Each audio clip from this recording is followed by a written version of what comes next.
This video is a little bit bittersweet for me.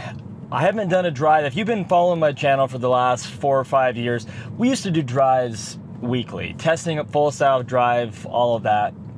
Did a lot of it, but you would have noticed that I haven't made a video in a very long time, and I've been doing some kind of off-brand videos here and there if they helped out my kids, kind of neat little things to review, but we haven't done a full self-drive video in a long time. So today's kind of interesting because we're gonna go do a full self-drive video, and I haven't really made one with how I've been feeling about the way it is. So we're gonna take it on some old stomping grounds and really just get a kind of like a final last on the channel impression of the last 2 years, what I really haven't been doing driving videos, like what difference it has made, if any, and just really see, I don't know, how it all feels. But to be honest, this is probably the last driving video I'll ever do on the channel, which is why it's kind of bittersweet. It's what helped me build the channel years ago. But as I've mentioned before, it really just sort of made me, nowadays I just feel so kind of irrelevant. Both of my Teslas are super old. All the new accessories coming out are for newer type of vehicles, and I have, you know, older gear on my 2019 Model 3, which is what we're in right now. And I just feel like my time on YouTube has come to a close for the most part. So it'd be fun, I thought, to do one more driving video together with you guys, and we got a really amazing sponsor I want to tell you guys about on this video. It's something I've been using for over a year now in business myself, and when they reached out to me, I said, well, for sure, let's share this with you guys. So before we get started on this drive, I want to share who the sponsor is, so we'll go do that, and then I'll see you guys back here in a little over 60 seconds to. If you've ever seen somebody in a classroom setting or sitting with a client and they're just paying complete attention, not doing anything distracting, yet somehow they seem to never miss any information or any details, it's probably because they were using something like this. These are AI note takers by a company called PLAUD. This is the Note pen and this is the Note. And here's how they work. Just clip it onto your notepad or your shirt, wear it around your wrist or around your neck, or in the case of the Note, just snap it to the back of your phone. And then with the small press, it vibrates and it's recording. Now this takes voice recording to a whole new level because once you're done, you just select a template online, either that you've created or someone else has. And it's like you had an assistant sitting right there with you, breaking down each topic, summarizing the conversation, giving you action points and next step items. And PLAUD takes it even one step further and allows you to ask it questions using an AI model. Kind of like you're asking an assistant that was right there with you, and in a way, they were. Let's say, for example, you're a real estate agent and you sit down with a client. You introduce them to your AI note taker so they're aware of it, and then the rest of the conversation, you can just fully engage with them, and then after you can reflect on all the notes that your AI note taker took to make sure that you're on track and that nothing was missed. And it's all easily managed and transcribed in the app. I'll put the link below if you have any more questions or if you want any more information on it, but for now, let's get back to the drive. Okay, so we're going through a construction zone right now, just getting out of my neighborhood right there, and all this construction is brand new from when we originally did this video, so it's going to be really cool to see how it handles this. So again, cutting through double yellow lines, finding its way to the proper lane. It's right now I need to be in the far right lane, but it's putting me in this turn lane, and what's it going to do here? See, I got to take over right there because it got in the wrong lane. See, already, you know, that is just another example of why full self-drive is so damn far from being just open. If I re-engaged it right now, let's see if we can figure it back out. You know, like there's sometimes I go through construction zones and it, you know, it figures it out, but stuff like that, like it should have been able to see that we were in a turn lane. It just followed the car in front of me was the problem. But it should have been able to see we were in a turn lane by the giant arrows on the road and gotten over one more lane. It did not do that, so I had to disengage because it was totally stuck in that intersection. And so let's see if now it'll get over. Okay, so now it's getting over into the turn lane here. And I do have it flashing yellow, so I should be going right now, and it's not. So I'm pressing on the accelerator to make it go. So now that I told it to go, it went through. So that's 2 times now I've had to interact with it, just trying to get through a coned off area. Now, I know we went into oncoming traffic, but the cones are pretty clear on where to go. And again, I think it just followed that other car because it happened to be turning left. Maybe if that car was going straight, it would have followed it to the far right lane, but it shouldn't have to rely on what the car in front of you is doing if this is you know, ever going to work for hardware 3.0 with what we're provided in this car. So anyway, that's kind of why I quit making full self-drive videos too, is I just, you know, kind of get tired of saying the same thing. I'm not negative on full self-drive. I think it's an incredible thing that I have in my car, and I do use it. It's not just something that I do just on YouTube. I use it regularly when I'm driving around, especially if I'm tired or if I'm coming back from a meeting, and especially if I'm in traffic. That's where I think it's incredibly beneficial. Although I do make it not change lanes because I think they can get really annoying. So we're heading into another big construction area here where we're gonna test it again. This one's way more extreme. And then we're gonna go to a road we've tried before. It's got super tight, weavy turns and all that. Okay, so this guy's coming right in here. We're gonna pass him, so it's not gonna matter because that lane does end over there to the right. So everything's still recording? Better be. All right. So here we go. So what they're doing inside of this area is kind of crazy. They're rerouting everything. They've added roundabouts in here that never were there before. I don't think they're not showing up on the map, so like they're not even registered.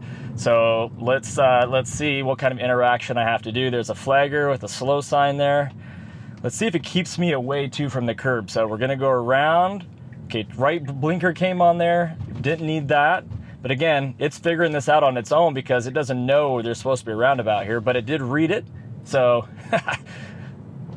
see, it's like if I was driving right now, I'd be hugging to the left a lot more. They're gonna have to repave this road, so there's big bumps on the right side by all the drains, and that car is just hitting every one of them, just boom. It's like it's aiming for it, but not really. It's just that it's totally centered, and those come way out into the lane. But it found its way around the roundabout, so that's pretty cool. See all these construction workers out here.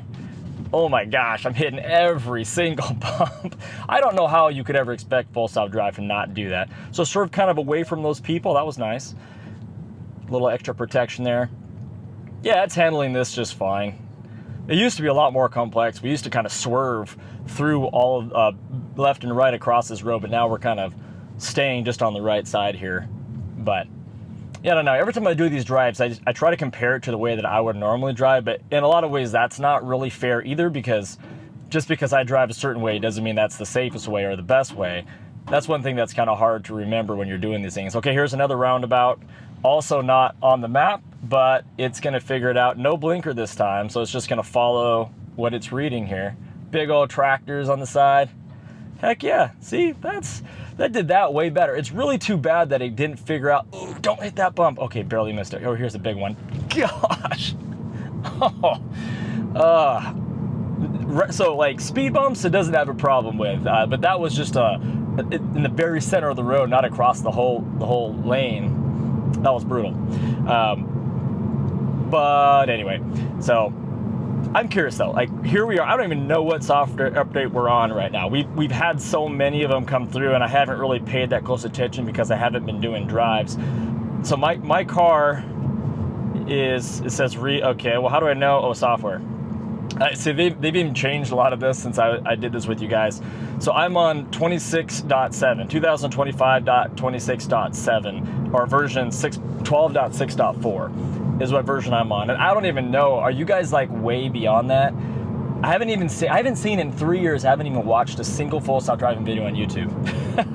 So like I said, this is kind of a farewell video for you guys. If anyone's even watching this right now, and you've been seeing my videos for years, you know, thanks for hanging around. It's been a blast. And I've had a lot of people ask me just like, hey Cody, how much money have you made on YouTube? I have a small channel, 45,000 subscribers. How much money have you made in the 5 or 6 years that you've been doing this?